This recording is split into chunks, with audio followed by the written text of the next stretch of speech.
Imagine a world without work. It's this huge promise of artificial intelligence, right? A future where machines are creating unbelievable wealth and we're all finally free to live our lives. But the most popular solution on the table to get us there, a universal check from the government, well, it might just be hiding a very dangerous trap. And look, this isn't some far-off sci-fi movie. That's a direct warning from Dario Amodei, the CEO of Anthropic, one of the world's top AI labs. He sees this massive wave building on the horizon, but he also sees a society that's basically in denial, trying to convince itself it's just a trick of the light. The change that's coming is going to be fast, it's going to be radical, and it's going to completely reshape our entire economy. So just how big is this wave we're talking about?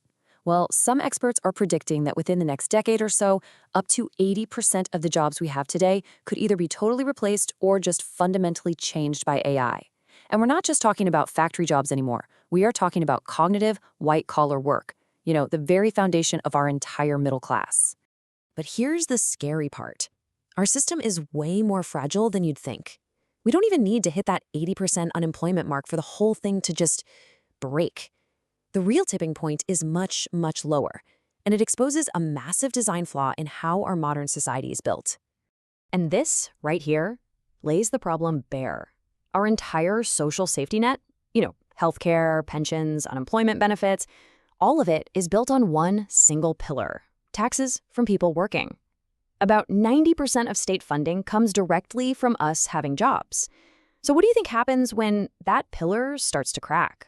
We get sucked into what's called a fiscal doom loop. And it's just simple math, really. As AI starts replacing workers, the tax money coming in from labor just falls off a cliff. But at the exact same time, the number of people who need support from the state skyrockets. See the problem? This isn't a political argument, it's a mathematical certainty. It's a leak in the system that our current model has no way to patch. And here it is, the breaking point. Sources are warning that with a structural unemployment rate of just 10 to 20%, that's it. The entire system could collapse. State revenues shrink to nothing, while social expenses just overwhelm the budget. Our system simply wasn't designed for this. It was designed for a world where pretty much everyone works. Now, facing this terrifying picture, a lot of people have landed on what seems like the perfect solution: universal basic income, UBI. Just give everyone a check. Simple, right? But critics are warning that this might be a classic bait and switch, a really appealing promise that hides a much, much darker reality. On the surface, of course, UBI sounds great. It promises security, freedom, stability in a pretty chaotic world. But if you look at it from a more critical, sociological view, it comes with a really severe warning. It could create mass dependency, it could become a subtle form of social control, and it could lead us straight into a new era that some are calling technofeudalism. Now, that warning centers on this key sociological idea: symbolic violence. It's a tricky concept, but it's super important. It's when a system of control is disguised as an act of generosity.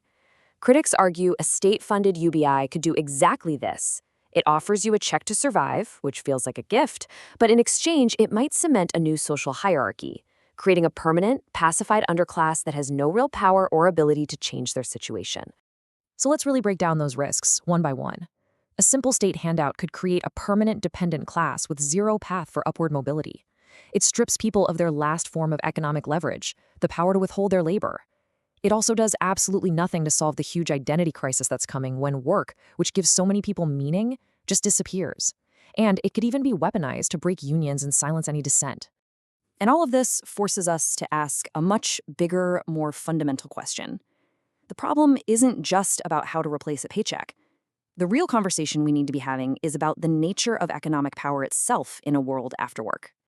This, right here, is the single most important question for our future. Who owns the AI? Who owns the robots? Who owns these new means of production? Because whoever owns them holds all the power, period. Think about it. In this new economy, wealth isn't going to come from what you do, it's going to come from what you own. Capital is king, and labor becomes irrelevant.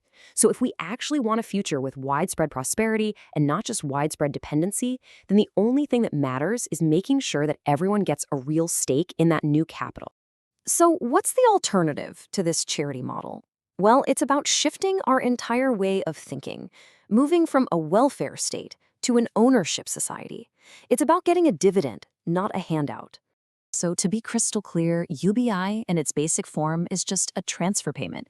It's a top-down system designed for consumption, and it runs the huge risk of creating that systemic dependency we've been talking about. Now, let's flip that on its head and talk about Universal Basic Capital, or UBC. This is not about a transfer payment. This is about ownership. It completely reframes the conversation. It's about a citizen's fundamental right to a share of the technological wealth that we all helped create. It's about a dividend, and that gives people real structural bargaining power. So how would this actually work? Well, it's a pretty straightforward three-step model. First, the state acts like a massive venture capitalist, creating sovereign wealth funds just for AI and automation. Second, these funds actively buy up shares and ownership in the companies building this new economy. And finally, the profits, the returns from that capital, get paid out equally to every single citizen as a dividend. You are now an owner.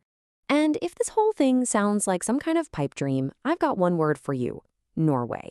Their sovereign wealth fund, which they built on oil money, has already generated wealth that's equivalent to about 340,000 euros for every single citizen. This model is proven to work. We just need to apply it to the new source of wealth, artificial intelligence. So this is the choice that's right in front of us. Are we going to let a future unfold where a tiny handful of tech lords own all the AI and the rest of us just get by on state-provided charity, a kind of modern-day feudalism? Or are we going to build a future of real economic freedom, where every single person is a shareholder in our collective progress? When you boil it all down, the question is really simple. Do we want a system that just gives us enough to survive? Or do we demand a system that gives everyone a rightful share in the incredible prosperity that AI is about to create? The answer we choose is going to define the next 100 years of human history.